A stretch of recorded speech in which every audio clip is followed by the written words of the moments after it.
Bonjour à vous, chers amis vierges, j'espère que vous allez bien. Merci beaucoup de m'accueillir chez vous ou dans un autre endroit. Bienvenue sur ma chaîne Butterfly Garden. Je suis ravie qu'on puisse passer un moment ensemble pour vos énergies générales pour cet équinoxe de printemps. On va voir quels sont les messages, quelles sont les énergies que je canalise pour votre signe. Alors n'oubliez pas que c'est du général et ne prenez que ce qui vous parle. Vous pouvez bien évidemment consulter votre ascendant et votre signe lunaire pour avoir un complément d'informations sur votre guidance pour nous accompagner pour le printemps. J'avais plastifié une carte de l'impératrice, du Lily White de Célia Mélesville, qui est juste magnifique. Voilà, j'espère que cela vous portera chance pour ce printemps. Juste, un des axes majeurs en astrologie pour l'année 2023, c'est l'entrée de Pluton dans le signe du Verseau. Ça aura lieu à partir du 23 mars. Il fera un petit aller-retour et ressortira du signe du Verseau au 21 juin. Voilà, pour revenir de nouveau en Capricorne, il reviendra en Verseau en fin d'année et s'établira en 2024 pour une durée de 12 ans. Donc c'est l'un des axes majeurs de cette année. Il faut s'attendre à des transformations, à des changements profonds au niveau collectif. Voilà, on va voir comment les énergies parlent pour vous et je vous propose de commencer tout de suite la guidance. Je ne vous ai pas présenté les decks, pardon. Alors, je vais utiliser donc le Heavenly Bodies Astrology Deck, qui est absolument magnifique, The Seed and the Sickle, voilà.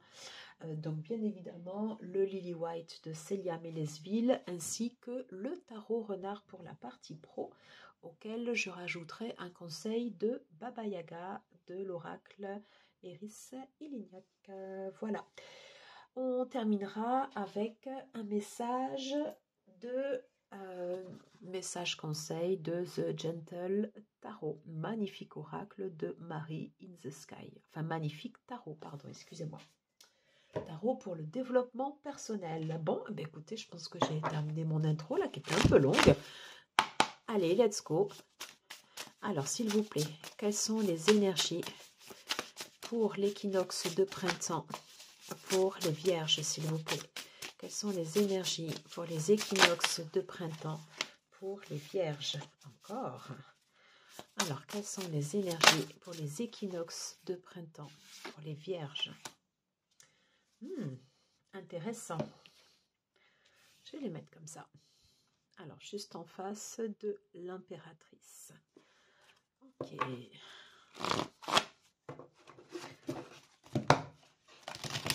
Alors, on peut déjà voir c'est pas une opposition, mais entre le yin et le yang. Ça va être intéressant.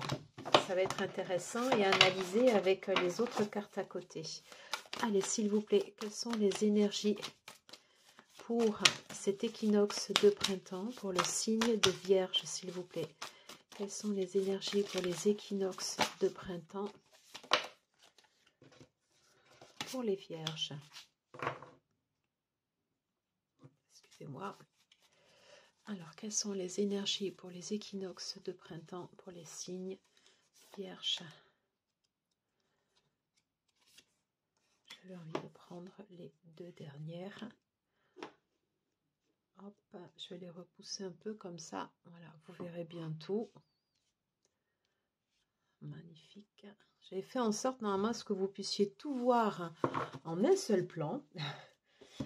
Et pour l'instant, allez, on va rajouter deux messages de l'oracle des plantes Seed and Sickle. Allez, s'il vous plaît, pour quels sont les... Mais voilà, je les ai, les messages pour les vierges, l'équinoxe de printemps. Alors, déjà, vous voyez bien en fait ici les magnifiques illustrations de l'oracle Heavenly Bodies. Ok. Alors, comme pour beaucoup de signes, on est beaucoup en fait sur des énergies comme ça de nouveau départ. Mais attention, c'est un nouveau départ, pas dans la force, ni en passage en force, ni en exprimant sa passion avec beaucoup de... ouais, enfin, j'allais dire un mot, mais c'est pas ça, avec...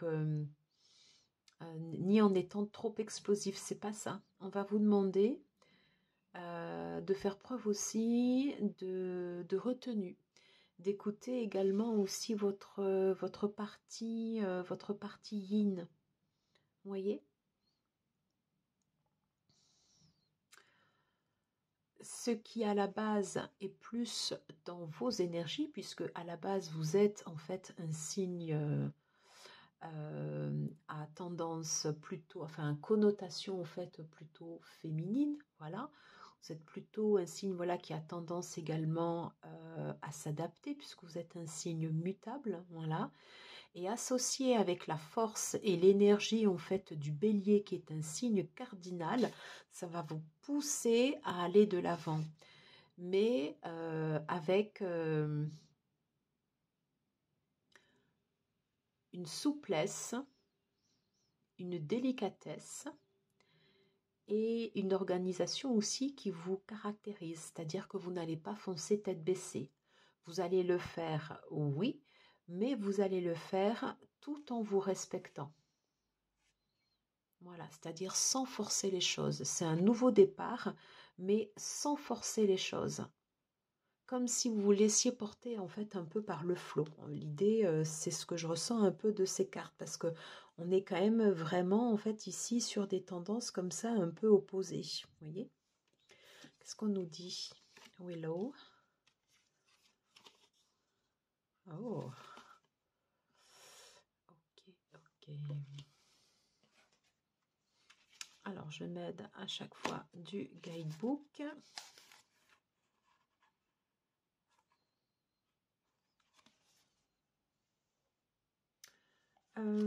Alors c'est bizarre parce que instinctivement en fait j'ai pris le guidebook du crépuscule, alors que pour les autres signes j'avais pris le guidebook à l'aube.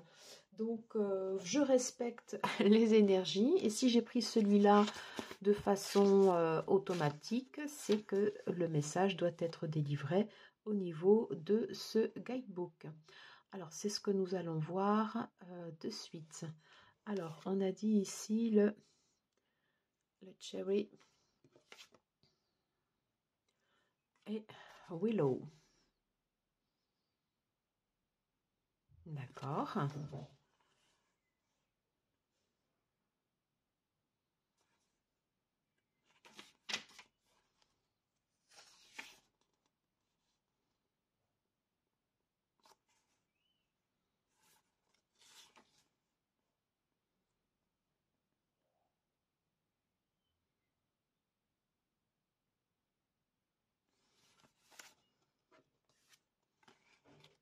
Alors, on va vous demander, oui, de la pondération.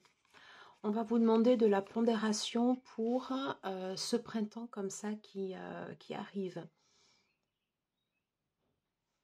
Alors, on va vous demander, voilà, d'apprendre comme ça de vos propres besoins. Et en même temps, de vous tester aussi face à l'adversité. Je m'explique. Vous avez en fait ici une carte qui est très yang, hein. On est sur l'énergie du bélier avec un signe cardinal, un signe comme ça qui va de l'avant. Vous ici, vous êtes un signe, donc on est sur un signe masculin.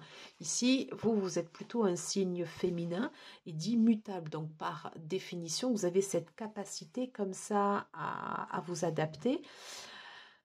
Et c'est comme si...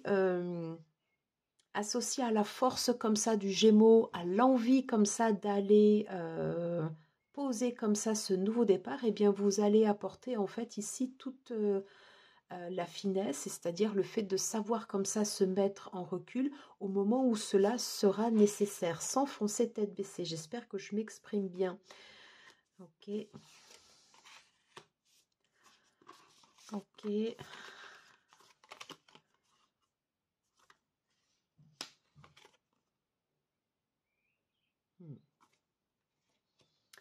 D'accord. Alors oui, on vous demande de faire preuve en fait ici à l'adversité parce que durant cette période d'été, vous allez avoir en fait ici des challenges, des batailles peut-être à traverser. Ok.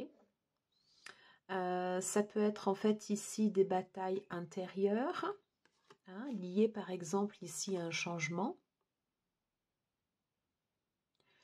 Ou ça peut être certaines situations qui peuvent être conflictuelles avec d'autres personnes. D'ailleurs, je vois le 2+3, on est bien en fait ici sur l'énergie du 5. Donc il y a quelque chose en fait ici qui se met en mouvement. Moi, je ressens plus en fait ici comme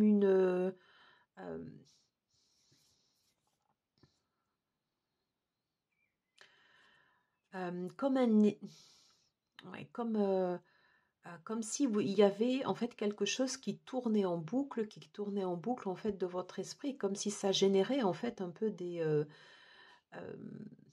des conflits. Voilà. Et vous pouvez vous sentir en opposition. Il est possible que que les batailles que vous ayez à livrer en fait ici, elles soient pour vous-même. Hein, c'est-à-dire l'envie comme ça très forte d'y aller, alors que votre nature, elle serait plus en fait d'une certaine façon à se laisser porter comme ça un peu par le flot et être plus à l'écoute en fait ici de sa réceptivité. C'est-à-dire c'est comme si durant ce printemps, pardon, j'allais dire cet été, je ne sais pas pourquoi j'ai failli dire cet été, comme si vous aviez en fait justement une pondération, une balance à trouver entre les actions que vous allez entreprendre et le fait des fois d'écouter sa voix intérieure, voilà, et de savoir quand ce sera le moment opportun ou pas d'y aller. Et si vous arrivez à faire le lien, à être à l'écoute de vos propres besoins, voilà, c'est comme si vous passiez un cap avec quelque chose qui va vous faire grandir, hein, quelque chose qui va mettre en lumière euh,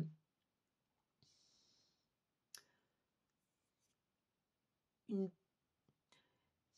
comme si vous aviez en fait des qualités en vous. Alors vous les avez, mais vous les montrez pas de prime abord. Voilà. Et comme si elles allaient éclore durant cette période. Je m'explique pour être claire.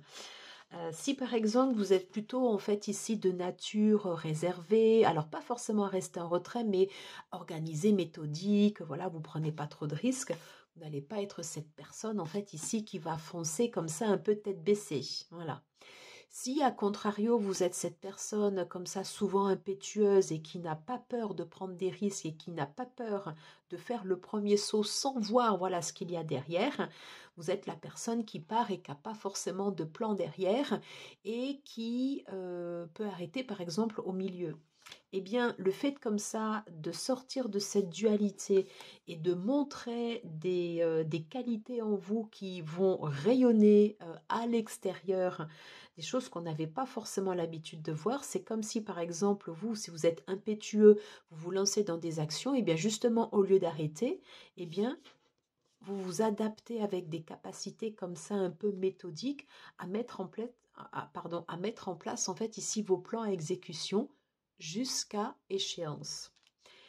Et à contrario, si vous êtes cette personne qui fait toujours des plans très méthodiques, très organisés, mais qui ne se lance pas, eh bien à un moment, vous allez être cette personne qui, au lieu de réfléchir 10 000 fois et se prendre la tête, quitte à trahir, enfin c'est pas trahir, mais quitte à transgresser en fait sa nature, va se dire bon ben maintenant ça y est, c'est bon, j'y vais. Vous voyez, en fait l'idée c'est un peu ça, moi c'est ce que je ressens en fait de ces cartes. Voilà.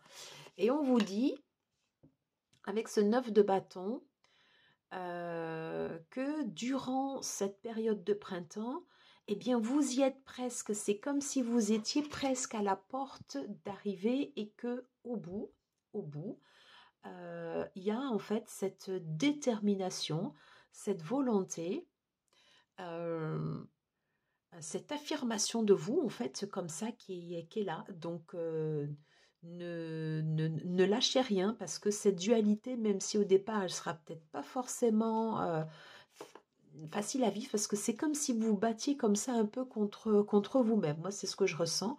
Mais au final, vous voyez, vous avez cette reine de bâton. Ça veut dire que vous prenez le leadership. Vous y êtes, vous affirmez. Et ça, pour le coup, c'est très bon. C'est très bon. Et vous avez su vous affirmer. En plus, cette carte de la reine de bâton, elle est quand même bien parce que je trouve qu'elle fait beaucoup le mix entre la partie feu cardinal et la partie yin mutable. Je m'explique. La reine de bâton, c'est quelqu'un qui est déterminé. Ok. C'est quelqu'un qui est assuré dans son côté positif. C'est quelqu'un, en fait, ici, qui va mettre en place ses projets. C'est quelqu'un qu'on remarque. C'est quelqu'un qui a aussi du leadership. Mais c'est aussi quelqu'un qui est très connecté à sa partie intuitive. Et ça, vous l'avez. Donc, un très, très bon mix. Donc, on part d'une dualité, mais au final, c'est pour du bon. Alors, côté professionnel, pour les énergies, pour le signe de la Vierge, pour les équinoxes de printemps. Bon, alors je vais la laisser comme ça. Alors, qu'est-ce qu'on peut dire pour les énergies, pour le signe de la Vierge, pour les équinoxes de ce printemps, s'il vous plaît? Ok, alors là j'en ai 3.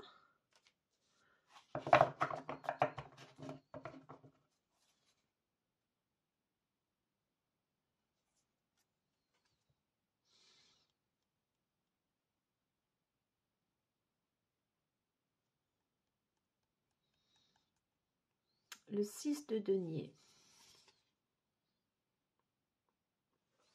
Je retrouve de nouveau cette énergie comme ça de 5 d'épée.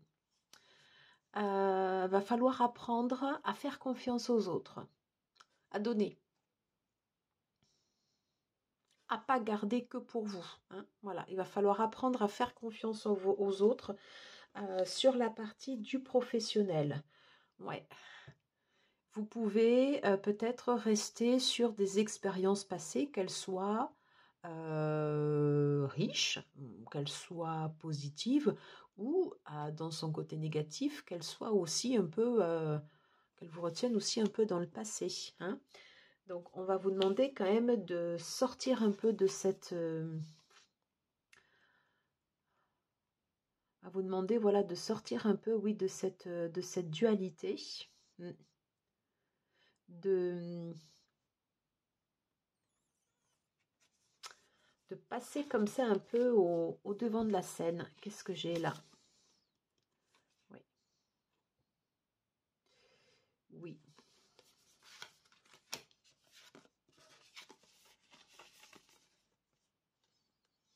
Si vous aviez tendance à rester comme ça, bloqué un peu dans le passé au niveau des expériences professionnelles, d'une certaine façon à rester en retrait et peut-être à ne pas suffisamment mettre en avant comme ça vos connaissances, on va, voilà, je veux dire, va y avoir pardon, va y avoir cette mise, voilà, va y avoir cette mise en avant. Hein, vous voyez, on retrouve en fait ici le côté un peu la dualité entre le côté signe feu, signe d'action, signe cardinal et l'inverse, son pendant féminin mutable. Voilà. Et là, pour le coup, on vous demande plus le côté action. Le côté action, en fait, en faisant confiance, en donnant. C'est pas toujours facile, hein, mais je pense que vous allez pouvoir être challengé sur ça.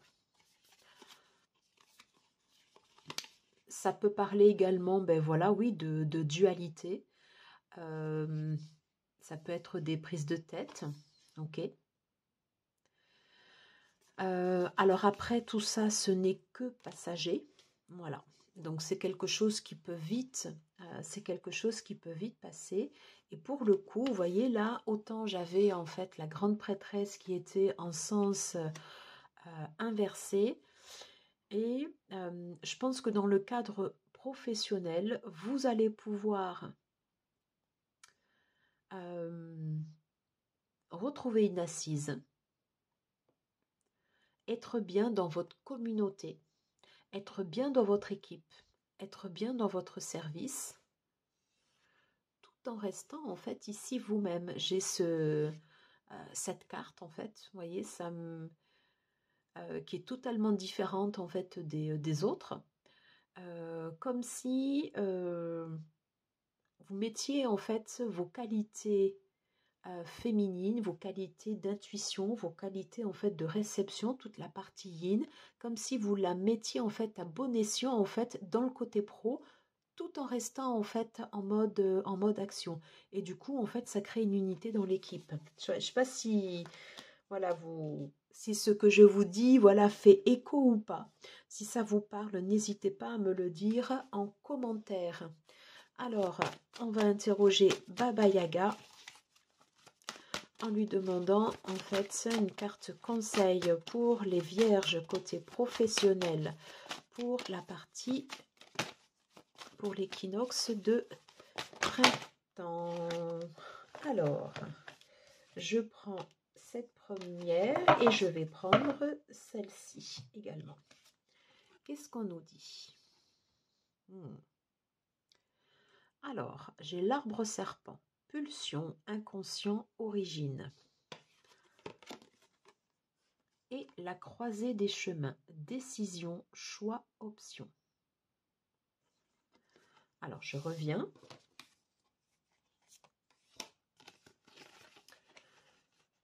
Sur cette magnifique louve. Je ne sais pas si c'est une louve ou pas, mais en tout cas, moi, ça me fait penser, en fait, comme ça, en fait, ici, à une louve ou un dieu japonais en renard qui était vénéré, en fait, de tous les Japonais. Je crois qu'il y avait 1000 ans, ou voilà. Et c'est comme si le conseil, en fait, ici, de Baba Yaga, d'aller vous connecter à vos origines, d'aller vous connecter à qui vous êtes à l'intérieur de vous. Peut-être que jusqu'à présent, ce n'était pas une nature qui ressortait forcément dans le cadre de votre travail, voilà, et que là, on vous demande de mettre vos qualités, de mettre au profit en fait du quotidien dans votre job de tous les jours, voilà, de mettre à profit en fait ici vos qualités, votre vous, voilà, vos qualités réceptives, toute cette partie yin qui puisse vous permettre, voilà, de mieux vous orienter et de vous orienter sur un chemin qui puisse vous permettre d'être comme ça aligné, d'avoir cette assise et d'avoir aussi également une adhésion au sein de l'équipe dans laquelle vous travaillez. C'est comme s'il y avait une force à l'intérieur de vous et on vous demande de la sortir et que jusqu'à présent, d'une certaine façon, elle était plus ou moins restée en sommeil. Voilà. Et là, il faudrait que je retrouve en fait la connotation en fait ici de ce loup blanc, mais je sais que ça a quelque chose de très fort en fait sur toute la partie déité, enfin dans la partie en fait du panthéon japonais. Je le regarderai, mais voilà ce que je ressens sur vous en fait, toute cette dualité comme ça, côté yin, côté yang qui ressort, et vraiment en fait ici pour du positif. Donc ça, c'est très bon. Allez, j'ai été un peu longue. On va prendre une carte conseil avec le Gentle Tarot, s'il vous plaît, pour les cancers, pour l'équinoxe du printemps. Je voudrais une carte conseil. Oh, mais regardez.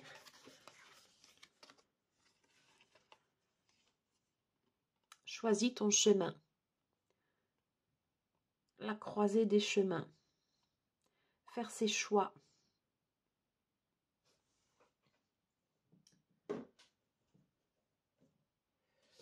Je regarde pour voir. Ah oui, attendez.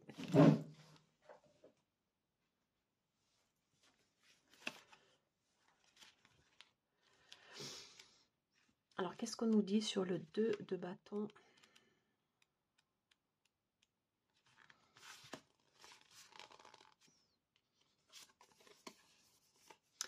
Je laisse le doute derrière moi et j'avance sur le chemin. Alors, unbeaten, je ne sais pas ce que c'est.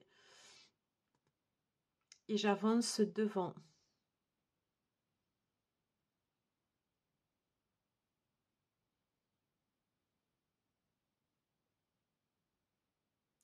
Réalises-tu le pouvoir que tu as? Le 2 de bâton nous appelle à suivre notre propre vérité. Je trouve qu'on est pas mal du tout avec cet appel entre la croisée des chemins, de choisir son chemin en fonction de sa vérité et de révéler sa vraie nature. Voilà, j'en ai terminé pour cette guidance pour vous, mes chers amis vierges. J'espère que cela vous aura plu. Je vous embrasse.